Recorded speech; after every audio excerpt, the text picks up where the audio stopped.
Passando aqui pelo caso mais famoso de se estudar MHS, que é o sistema massa-mola na horizontal, beleza? Quais são as nuances desse sistema? A gente vai ter aqui um bloco de massa M ligado a uma mola de constante elástica K, ok? E eu digo para você que nesse estado aqui, nesse momento, o bloco ele está parado, ok?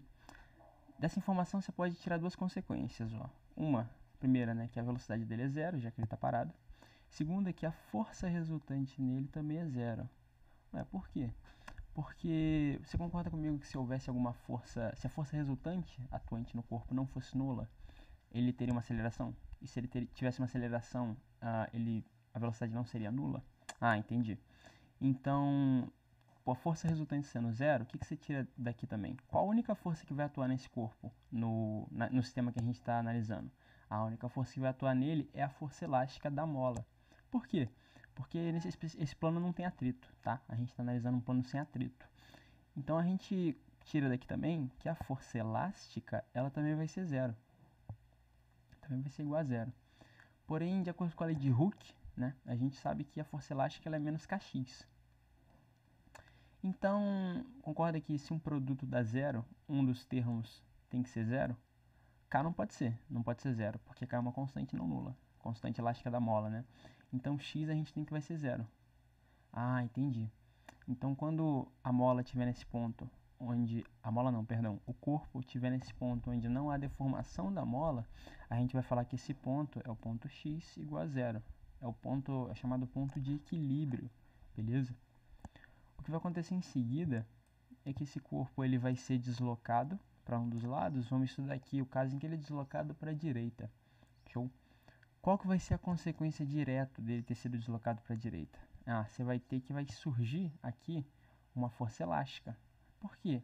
Porque a mola ela foi deformada, então ela vai querer retornar o corpo ao estado de equilíbrio, ok? Vai querer voltar ele para o ponto x igual a zero, certo? Então vai surgir aqui essa força elástica. Essa força elástica que atua para a esquerda, ok? A gente pode, a gente nesse ponto específico aqui, ele vai ser chamado de ponto mais A. Por que mais A? Por uma convenção, tá? O que é o ponto A? O ponto A é o ponto em que o corpo ele é levado por atuação de alguma força externa. Imagina que uma pessoa pegou esse bloco e levou ele até 10 centímetros de distância da posição inicial. Então A igual a 10. Mas Venâncio, tem alguma especificidade? Tipo assim, esse ponto A ele é na elongação máxima da mola? Não. Se a pessoa botou o bloco a 10 centímetros de distância, o A vale 10. Se ela botou a 5, o A vale 5, entendeu? É o ponto em que o bloco foi levado, ok? É isso aí que nós temos. Quando o bloco está no ponto A, no instante em que ele é solto pela pessoa no ponto A velocidade dele é zero. A velocidade dele é zero, mas tem uma força atuando sobre ele. Como é que a velocidade pode ser zero? Esse bloco, no instante que ele foi solto, ele ainda não teve tempo de acelerar. Então a velocidade, ele ainda não ganhou velocidade, beleza? Então você vai ver que sempre que o corpo estiver em cima do ponto A, no MHS, a velocidade vai ser nula, tudo bem? Descendo aqui, você vai perceber que esse ponto ele foi acelerado, né? Foi acelerado para a esquerda. E foi ganhando velocidade até que ele chegou no ponto zero, esse ponto inicial aqui. Chegou no ponto zero. Mas por que ele não parou no ponto zero? Porque ele tinha velocidade. Então ele continuou seguindo para a esquerda, entendeu? Continuou seguindo para a esquerda e começou a ser freado pela força elástica. Ele, quando passou do ponto zero aqui, quando ele passou desse ponto zero, ele começou a receber a atuação de uma força elástica, que levava ele de volta para o ponto zero, entendeu? Entendi. E onde é que ele vai parar? Ele vai parar no ponto que a gente chama de menos A. Por que ele para no ponto menos A?